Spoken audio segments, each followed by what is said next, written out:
On September 3rd, 1955, over 50,000 people visited the Roberts Temple Church of God in Christ to go to Emmett Till's funeral. His body was on display for 5 days. Over the Labor Day weekend, over 100,000 people came to pay their respects.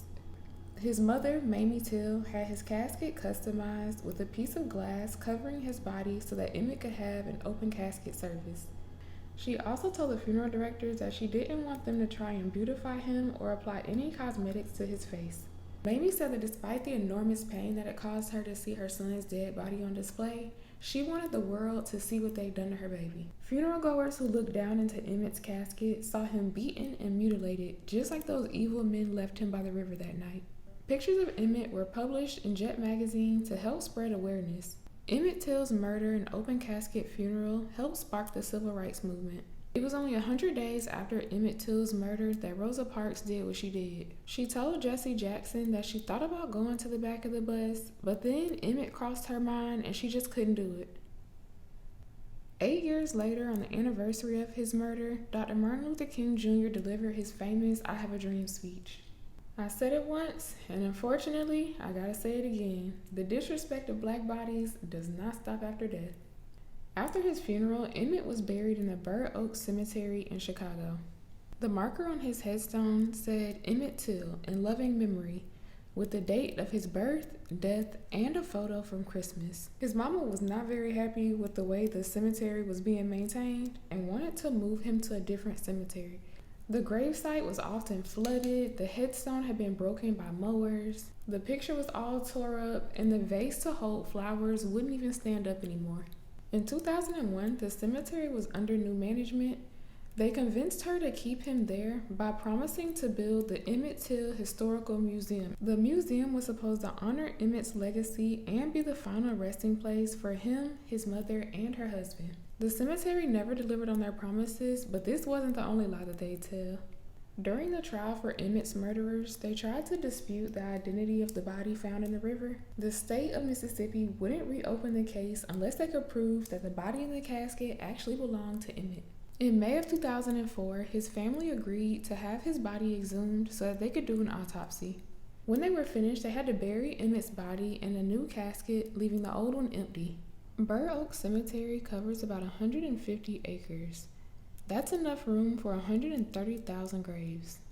Some areas of the cemetery appear to never have been used, but somehow they managed to bury between 140 and 147,000 people here. You probably thinking, Tonya, the math not mathing. If you just said it was enough room for 130,000, how did they fit an extra 17,000 people in here and still have extra room left over? I kid you not. The cemetery had been selling used burial plots to grieving families since about 2003. Burr Oak was one of the first black cemeteries in the state. Some of the graves had been there since the 1920s. They chose to disturb some of the graves that had been there the longest because they figured that all of the family members were probably deceased as well and no one was going to come visit. Sometimes they would bury people right on top of each other, and sometimes they would disturb the person that's resting there, break open the concrete burial vault, and dump them in a pile in an unused area of the cemetery. The neighbors noticed that the hill in the back was starting to get bigger and bigger, but nobody really knew what was going on. Willie Esper Jr. was hired as a landscaper. After working there for just a few days, he found a human rib cage. Keith Nix, one of the other employees, told him to take that shit around the back with the rest of the garbage. Willie said it was almost like an everyday thing. Bones would just come up. Fred Stanback said that he once saw a skull on the ground and thought it was like a Halloween prank. Apparently these little pranks were normal at the cemetery. Once the employees put a rib bone on another employee's chair as a harmless prank. During the trial, it was also said that 2 employees were often seen laughing as they would dig up the bodies. I'm not sure who was the first one to let the authorities know. The cemetery's owner, Melvin Bryant, said that when he was reviewing the finances, something looked a little funny, so he alerted the authorities. Willie, the new landscaper, said that he didn't want to be the one to contact the police himself, so he started talking about what he saw around one of the other co-workers who was known to have a big mouth.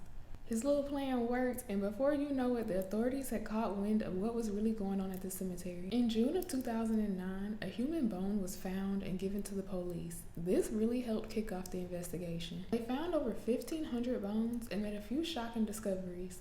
There was a skeleton wearing a suit and tie inside an empty burial vault with no casket in sight. In a storage shed, investigators lifted a dirty tarp to find a family of possums living inside Emmett Till's glass-topped casket. In 2011, Carolyn Towns, the cemetery's manager, pled guilty and was sentenced to 12 years in prison for dismembering a human body, theft from a place of worship, and damaging 10 or more gravestones. Investigators believe she stole over $100,000, including donations for the Emmett Till Historical Museum that she promised to his mother back in 2001. In 2012, families received settlements ranging from $50 to $100, which is like a slap in the face. What is $100 gonna do? After the casket was discovered in 2009, Emmett Till's family had it completely restored and is now on display at the Smithsonian National Museum of African American History and Culture. Visitors enter a room designed to transport you back to the church on the day of Emmett's funeral. His glass-top casket is on display just like it was in 1955. The cemetery's past still haunts the grounds today. On May 22, 2024, people visiting the cemetery found a human jawbone and teeth that's believed to be part of the investigation from 2009. In 2008, memorial signs for Emmett Till were placed along the Tallahatchie River, close to where his body was discovered. 6 months after the first sign was installed, it was thrown in the river. The second sign was shot 317 times before it was removed. The third sign only lasted for 35 days before it was damaged by 10 bullet holes. The new sign is bulletproof and equipped with cameras. Fred Hampton's son had to buy a bulletproof headstone for his father because of the same thing. I made a TikTok about it and I'll put it at the end of this video for y'all. But let me know what you think down below in the comments. Don't forget to subscribe to my channel. Thank you for watching, and I'll see you next time. Do you believe in reincarnation?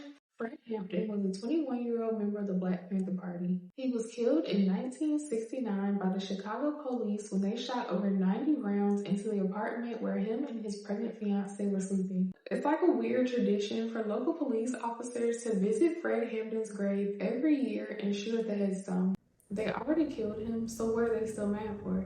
Because they know the story doesn't end there. The Black Panther himself, Fred Hampton, said, "You can kill the revolutionary, but you can't kill the revolution." Even though he's no longer here physically, his spirit lives on. Remember back in science class when you learned that energy cannot be created or destroyed, it can only be transferred? Our spirits are literally made of energy. That's why no matter how hard they try, no matter how many years they come back and shoot at the headstone, they can't kill Fred's energy. It just transfers to the next generation.